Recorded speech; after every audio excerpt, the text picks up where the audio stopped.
He said 50/50ths, so I turned his penthouse into my payback. They tell you the worst kind of betrayal is when the person who should catch you instead kicks the ladder away.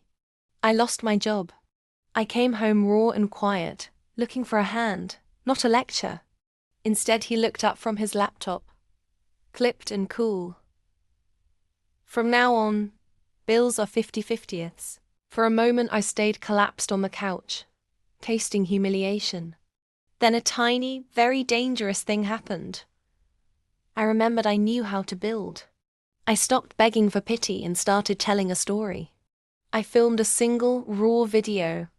No sob story, no entitlement, just the line he'd said, cut together with my face and the unpaid job notices. I posted it to a small channel I'd been keeping. Honest, unpolished, about getting back up after being knocked down. I called it the 50/50ths test. I worked. I poured severance into building a pop-up consultancy, helping laid-off professionals pivot to freelance careers. I pitched evenings, networked at breakfasts, and turned every no into a tighter pitch. Within weeks we had clients, then partners, then press. People loved the blunt honesty of the first video. More flocked, donations, a grant. Suddenly it wasn't just me. It was a movement. The growth caught the eye of a venture partner who'd once been in his social circle, someone who knew my husband's name and loved the irony.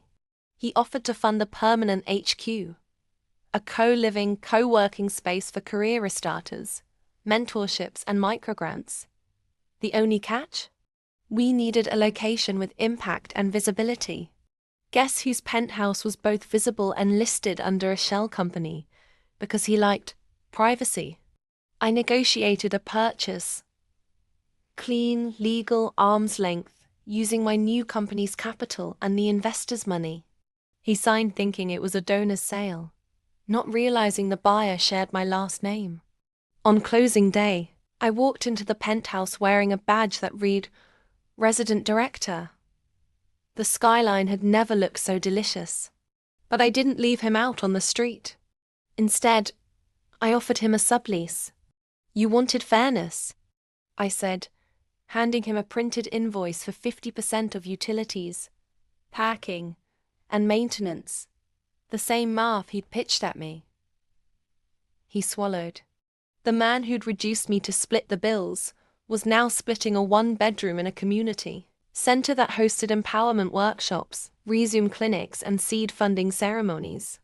He had to RSVP to events where women he'd dismissed got microgrants. He had to wait in communal lines. He had to listen. Worst of all for him, the community loved it. They donated, they applauded our mission, and they posted selfies with the woman who turned humiliation into a habitat for other survivors.